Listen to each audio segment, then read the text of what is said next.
obvious what happened.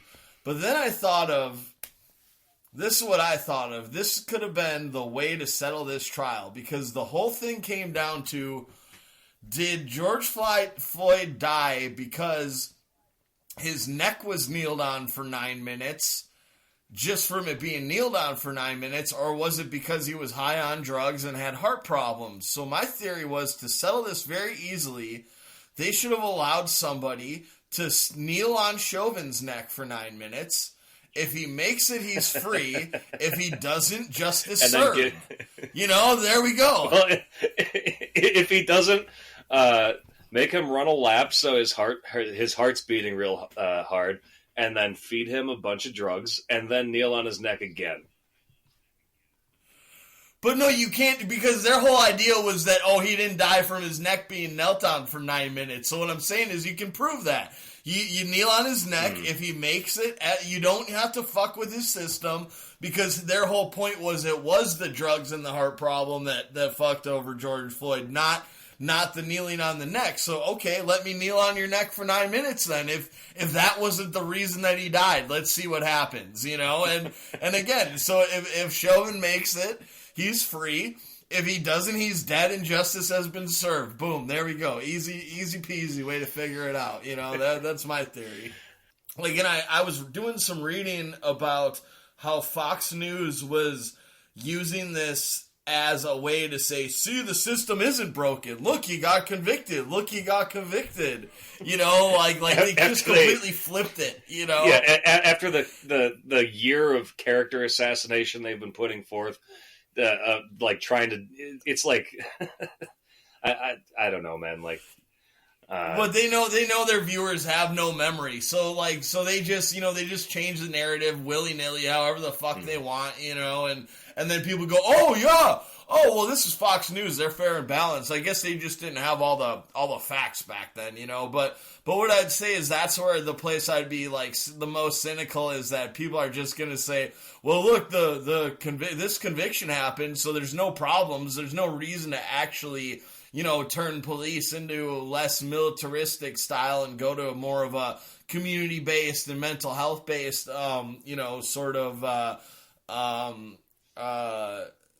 type of law enforcement, whatever you want to call it. That's where I just feel, because you're going to have, and we already have them, like I say, on Fox News, they're just saying, look, everything's fine now. The conviction happened, we're good. So nobody pay attention to that anymore, and America's great. Just as great as it's always been. It's fuck that. I had an interesting thing happen with my online dating profile recently. And so I have been, for the past 4 or 5 months, I guess, maybe, I've been on Bumble. And I get not that many responses.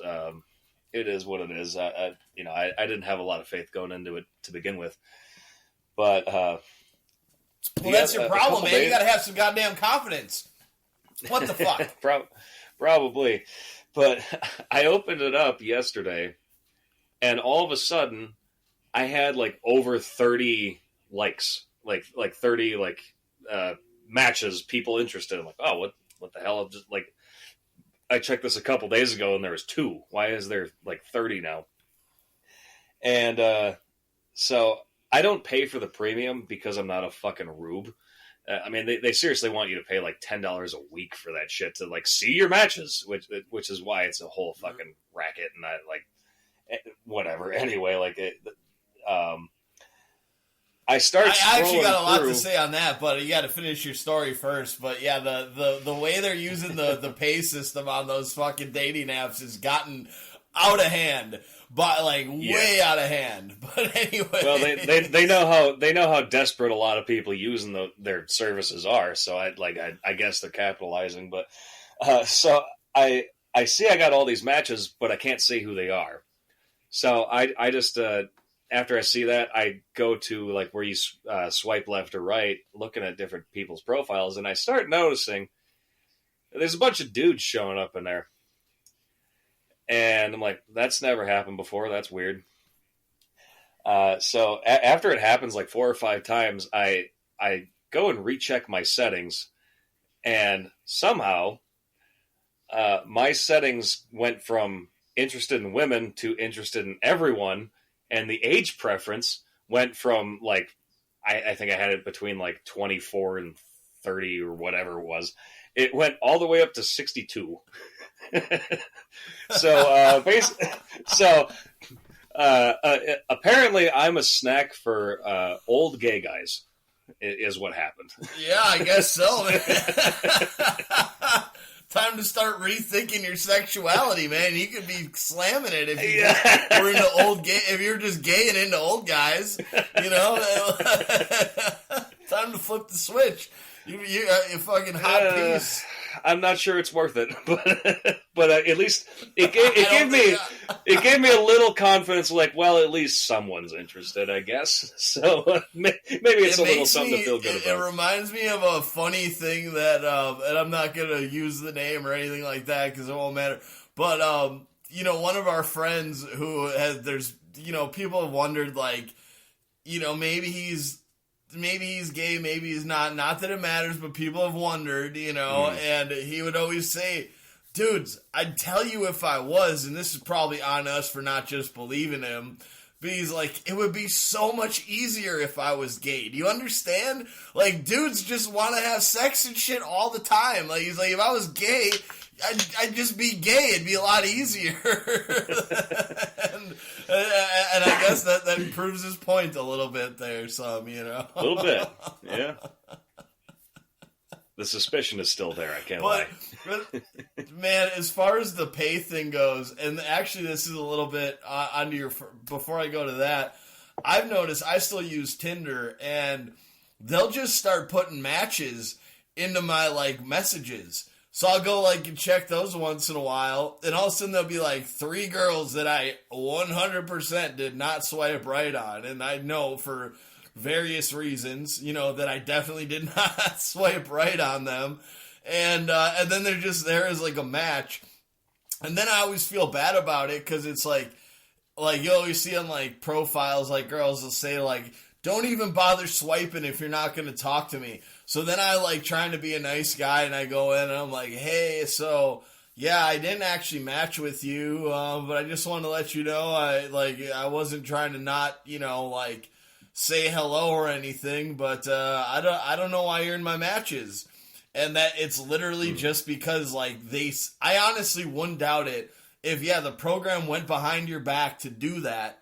Just to add more matches, just so you then go, oh, hey, what's going on here? Right. They're just fucking with people. And then here's the worst thing that I noticed Tinder has recently monetized.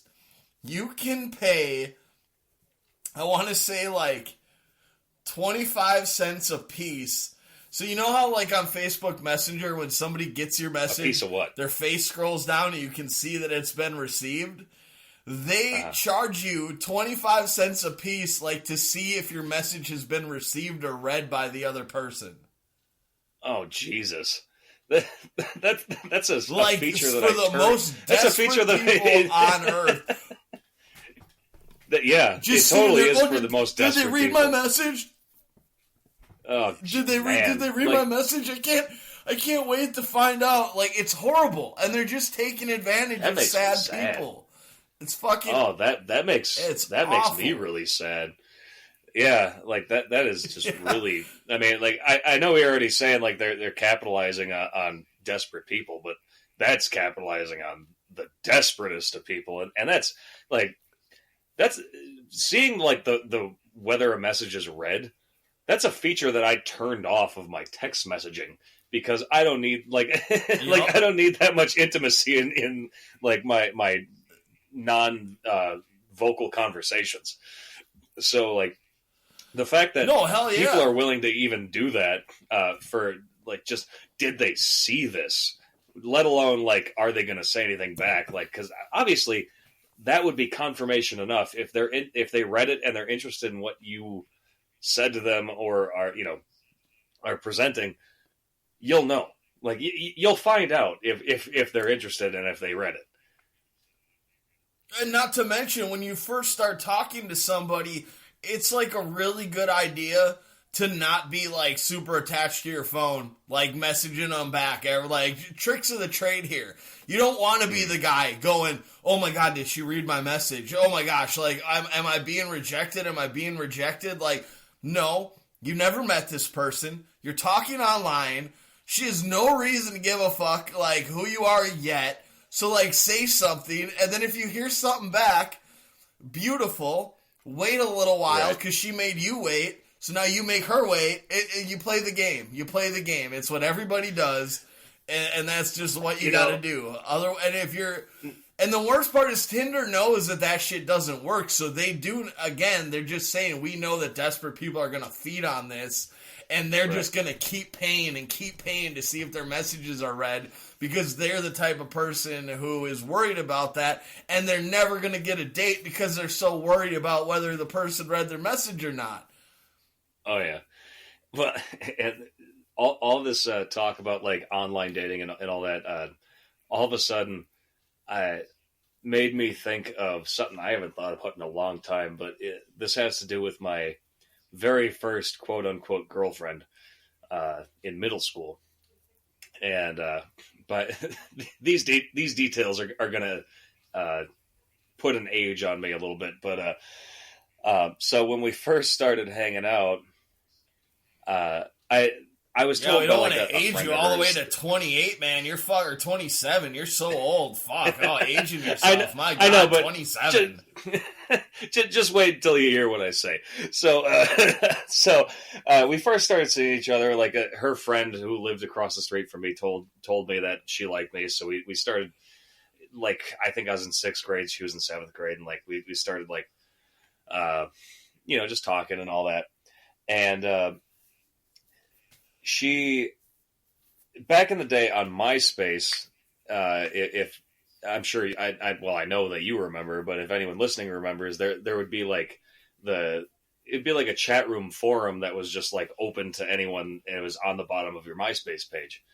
And my little sleuth brain at the time, she had this close friend of hers that would talk to her, and I went to her MySpace page one time and saw that they were like she was talking about me and talking about the things that like she's like, oh, I wish, for instance, like I'm gonna see him tomorrow. I really hope he actually asks me to be his girlfriend. And I read that. I'm like, okay, yes. Oh, so guess what I did the next day? And like that's so fucking like looking back on that's so underhanded. But as like I'm 13. I don't know what women think. Let me let me get a direct line to what she wants me to do, and I'll fucking do it. But yeah, but see, here's something that actually people would pay for. Men would pay for that. Yeah. Like, just tell me what you fucking want. Like that would be something worth fucking while. It would. Like you tell me where I stand. Some kind of deep web spy software where you just like tap into her like text messages with her like gay best friend. Like, I wish he would ask me out. Well, yes, I'll ask her out. Like that's a little fucked up. That's like having zero confidence at all. I just like what you're saying. It sounds like it was like open information, like she was putting it out in public. Well, yeah, so of course. This isn't like hacking, it was, like she might have put it into public, knowing that you might see it. That she might have been sleuthing on you or tricking on you. It was. I feel like it was kind of an honor system back then, because like it was like just you're not supposed to read these conversations, even though anyone could. So. You're afraid of dating yourself with MySpace. When I had my first girlfriend in 1997, people didn't even really have fucking cell phones yet. Okay? My family had only gotten a computer a year before. Broadband internet wasn't a thing. It was still fucking dial-up. We used to use fucking AOL Instant Messenger to talk to everybody. Like... There was no MySpace. Get out! Oh, I'm gonna age myself with MySpace. Get the fuck out of here with that shit. Well, there was the AIM. That was